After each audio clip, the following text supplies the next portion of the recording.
Hello. അപ്പോൾ ഇന്നൊരു കരിമീൻ പപ്പാസിൻ്റെ റെസിപ്പി നോക്കിയാലോ. അപ്പോൾ നമ്മൾ കരിമീനൊക്കെ നന്നായിട്ട് വൃത്തിയാക്കി നല്ല ഉരച്ച് നല്ല സുന്ദരിയാക്കി എടുത്തിട്ട് നമ്മൾ വറക്കാനായിട്ട് മഞ്ഞൾപ്പൊടി മുളക് പൊടിയൊക്കെ തേച്ച് ഒരു 10 മിനിറ്റ് വെച്ച് വറുത്ത് ഫ്രൈ ആക്കി എടുത്തു.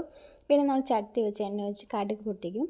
പിന്നെ ഇഞ്ചി ചതച്ചിട്ടു. പിന്നെ തക്കാളി, സവോള, പച്ചമുളക് നന്നായിട്ട് വാടുന്നത് വരെ നന്നായിട്ട് നമ്മൾ അടച്ച് വെച്ച് നന്നായിട്ട് വാടിയ ശേഷം കുറച്ച് മഞ്ഞൾപ്പൊടിയും മല്ലിപ്പൊടിയാണ് ഇതിനകത്തിടുന്നത്. നമ്മൾ എരിവിനായിട്ട് നമ്മൾ പച്ചമുളക് ഇടുന്നത്. പിന്നെ തേങ്ങാപ്പാൽ വേണം, 1ഉം 2ഉം തേങ്ങാപ്പാൽ, അതായത് തലപ്പാലും 2ആം പാലും. ഇപ്പം ആദ്യം നമ്മൾ 2ആം പാലിട്ടാണ് ആ ഗ്രേവി നന്നായിട്ട് തിളപ്പിക്കും. തിളച്ച് വരുമ്പോഴത്തേക്കും കുറച്ച് നേരം തിളച്ച് കഴിയുമ്പോഴത്തേക്കും നമ്മൾ പൊരിച്ച് വെച്ച് നല്ല കരിമീൻ അങ്ങോട്ട് ഇട്ട് നന്നായിട്ട് കണ്ടോ, ഇടുമ്പം തന്നെ കണ്ടല്ലോ അങ്ങ് മുങ്ങിപ്പോവുക. നല്ല സൂപ്പറായിരുന്നു കേട്ടോ.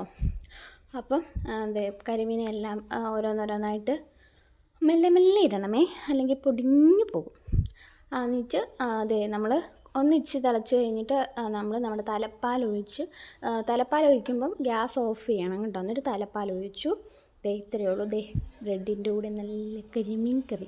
അപ്പം ഇത്രയേ ഉള്ളൂ. ടാറ്റാ. എല്ലാവരും ചെയ്ത് നോക്കണം.